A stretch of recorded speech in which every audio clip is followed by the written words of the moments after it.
Good day mga ka-super! Welcome to another episode ng vlog.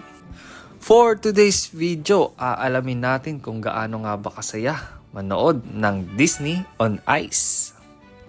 Tara, samahan nyo kami. Bumiyahe kami pa Mall of Asia Arena para manood ng Disney on Ice. Bumili kami ng ticket sa SM Ticketnet online. Upper box ang pinili namin. Worth 800 pesos plus 100 na service fee. Reminder lang mga ka-super, may bayad na ang 1-year-old and above. Ang pinili naming oras ng show ay 7 PM. Kaya 6:30 pa lang ay nasa loob na kami ng arena. Ito nga pala yung reaction ni Mia pagpasok namin sa arena. Ito yung nakita niyang view. Kahit sino naman talaga, mamamangha dyan.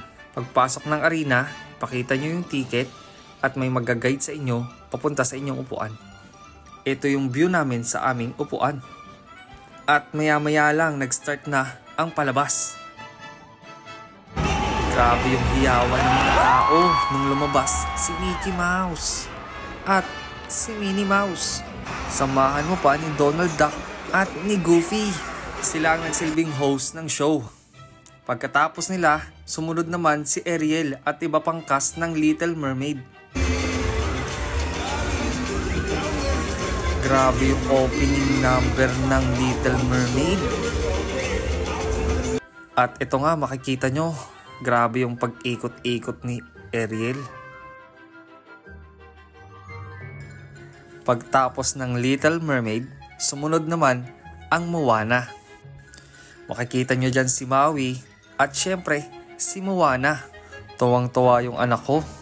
Paborito niya kasi yan si Moana. Next ng Moana ay ang cast ng Tangled. Makikita nyo dyan si Rapunzel at si Flynn Rider. Isa ang Tangled sa pinakanagustuhan kong movie ng Disney.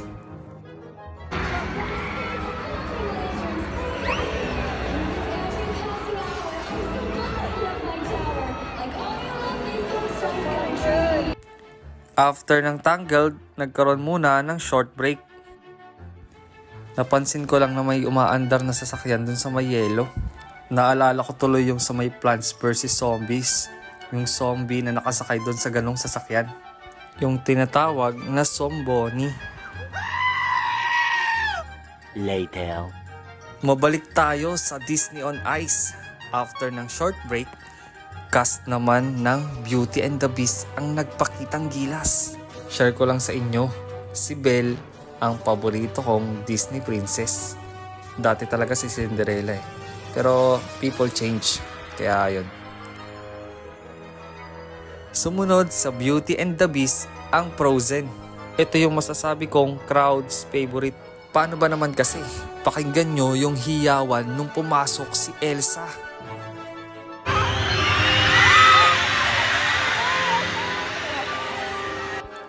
Lalo na nung kinanta niya yung pinakasikat na kanta ng Disney, ang Let It Go.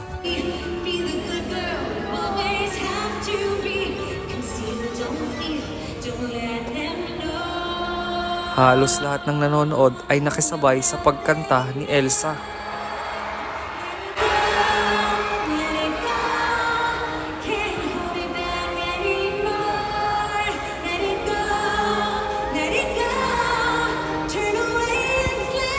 After ng Frozen, ang last but not the least, ang Encanto.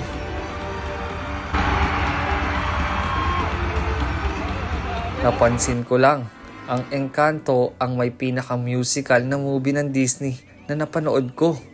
Sabayan mo pa ng napaka-colorful na mga costume ng characters. Kahit ako napahiyaw nung bumaba si Isabela sa gitna ng crowd.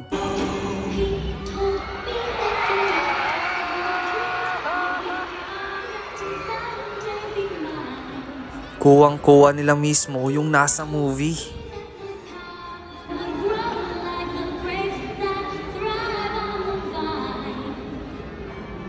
2 hours later. After 2 hours ng show, gaya ng iba, natapos din ito. Pero masasabi kong worth it ang manood ng Disney on Ice. Talagang mapifeel mo yung parang bumalik ka sa pagkabata. And that's all for today's video mga ka-super. See you sa next vlog!